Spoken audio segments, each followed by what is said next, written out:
अब आगे देखिए, ये बहुपद के एक मानक रूप होते हैं। रैखिक बहुपद का अलग मानक रूप होगा, द्विघातीय बहुपद का अलग मानक रूप होगा, त्रिघातीय बहुपद का अलग मानक रूप होगा। आपके सिलेबस तक लगभग केवल द्विघातीय बहुपद तक है, ठीक है। तो मानक रूप का मतलब क्या होता है? मानक रूप का क्या अर्थ है? मानक का मतलब जो माना जाए। जैसे एक आदमी का मानक क्या होता है? एक आदमी कैसे होता है? उसके ऐसे गोल सा मुंह होता है? फिर ऐसे लगा होता है, दूठी हाथ होता है, भले में मोट पात्र से नहीं मतलब है, दूठू पैर होता है, ठीक है, बस ऐसे कर दिया गया।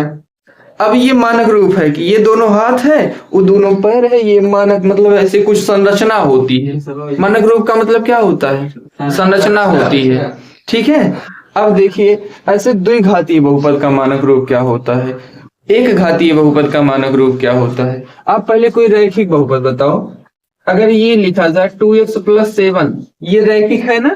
क्यों? कैसे पता लगा? क्योंकि x की घात इसमें 1 है।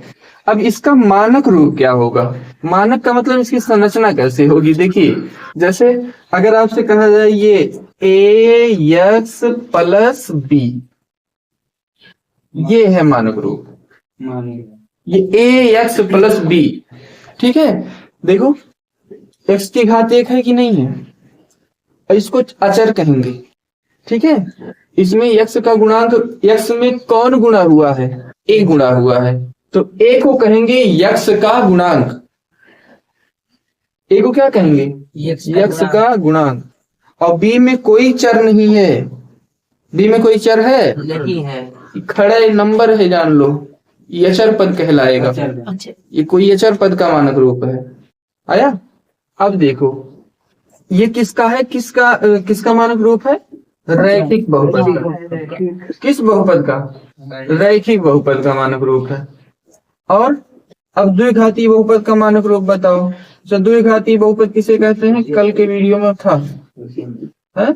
कल के क्लास में पढ़ाया गया था ना। द्विघातीय बहुपद क्या होता है? ऐसे बहुपद जिनमें चर की अधिकतम घात 2 हो। ऐसे बहुपद जिनमें चर की अधिकतम घात 2 हो। सबसे बड़ी से बड़ी घात कितनी होनी चाहिए? 2, तो उसे द्विघातीय बहुपद कहेंगे। तो बना लो, ऐसे एकदम आसान है, ax² plus bx plus c, ax² plus bx plus c, ठीक है। इसे क्या कहेंगे? द्विघातीय बहुपद। अब देखो, अब अगर कोई भी चीज लिखो, कोई भी द्विघातीय बहुपद लिखा होगा, सब इसी के बेस पे ही लिखा गया होगा। अगर आपसे कहा जाए 2x² प्लस 3x प्लस 9, तो ये क्या है? द्विघातीय बहुपद है ना।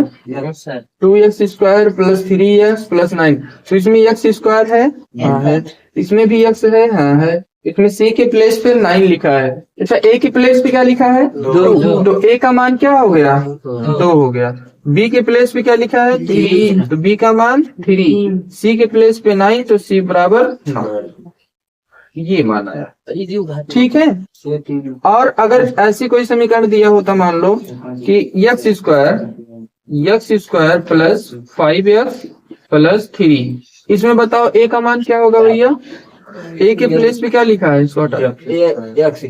a के प्लेस पे कुछ नहीं लिखा है, x² के आगे जो कुछ लिखा होता है तो उसको 1 माना जाता है।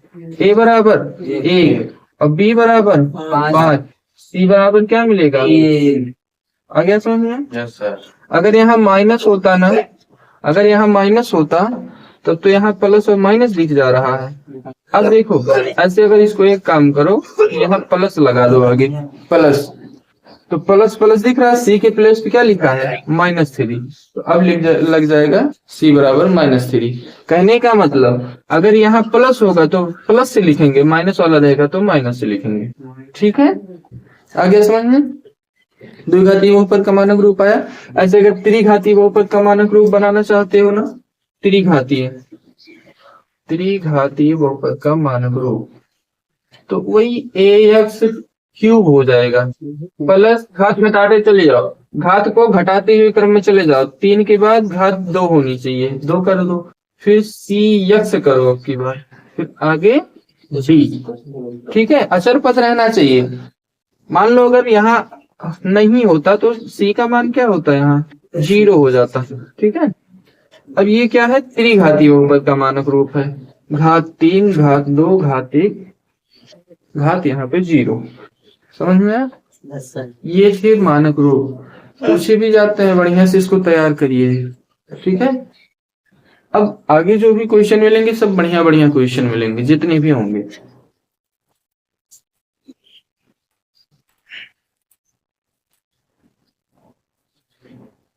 रैखिक बहुपद का आपसे पूछेगा शून्य क्या होता है। अभी आप 2.1 में शून्य पढ़े थे।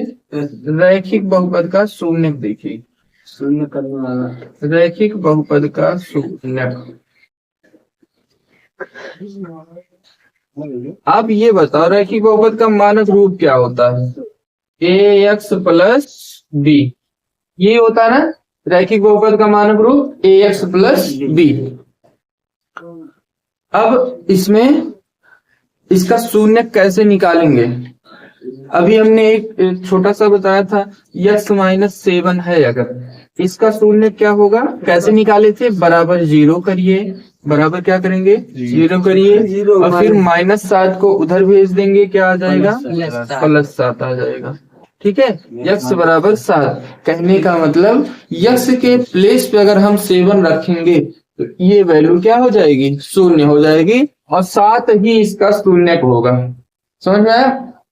अब वो ऐसे इसका शून्य अगर निकालने के लिए कह दिया जाए तो आप इसके भी बराबर 0 करिए, नीचे करो, ax प्लस बी बराबर 0। तो इसमें यक्स का शून्य निकालना है, एक जान लो फार्मूला डेरिवेट होने वाला है, फार्मूला निकलने वाला है इससे। बराबर 0 करिए, प्लस बी है उधर, एक्स बराबर निकालो, प्लस बी है उधर जाएगा माइनस बी, इधर बचेगा ए एक्स, एक्स बराबर ए गुणा कर रहा है, इधर आएगा भाग करेगा, तो माइनस बी अपान में ए। तो एक्स बराबर क्या आया, माइनस बी अपान में ए। किसी भी रैखिक बहुपद का शून्य का अगर निकालना है तो फार्मूला क्या होगा, माइनस बी अपान में ए। अब आपको एक बहुपद दे दें हम, 5x अपान प्लस 7, बताओ इसका शून्य क्या होगा, फार्मूला याद है, माइनस बी अपान में ए। तो यहाँ शून्य लिखेंगे, शून्य पूछ रहा आपसे, तो +7, ए का प्लेस क्या है, ए बराबर, कंपेयर करा लो, कंपेयर कराओ ए प्लस बी से, कंपेयर कराएंगे ए एक्स प्लस बी से, तो शून्य बी का मतलब क्या है, यहाँ पे बी का मतलब 7, तो यहाँ बी के प्लेस पे 7 लिखेंगे, -7 बटा लगा दो, ए बराबर 5, तो ए का प्लेस 5, तो शून्य बराबर कितना आया, -7 बटे 5। तो ऐसे देखकर भी किसी तरीके से निकाल सकते हो शून्य। चलो देखो, अगर आपको कहा जाए कि 7x -11 प्लस 11, पहले देखो इसका शून्य क्या होगा, -11 बटा 7, आया समझ में? अगर आपसे कहा जाए 8x -13, 8x -13, तो देखो पहले माइनस लगा है और बी का प्लेस क्या हुआ, -13 अपान में 7, समझ में, 7 नहीं 8 आएगा, ए का प्लेस ना। तो अब देखो माइनस माइनस प्लस और बटे 8, इसका शून्य क्या आ गया, 13 बटे 8। तो रैखिक बहुपद का शून्य निकाल लिए, आ गया समझ में? अब ऐसे आप द्विघाती बहुपद का शून्य निकालेंगे।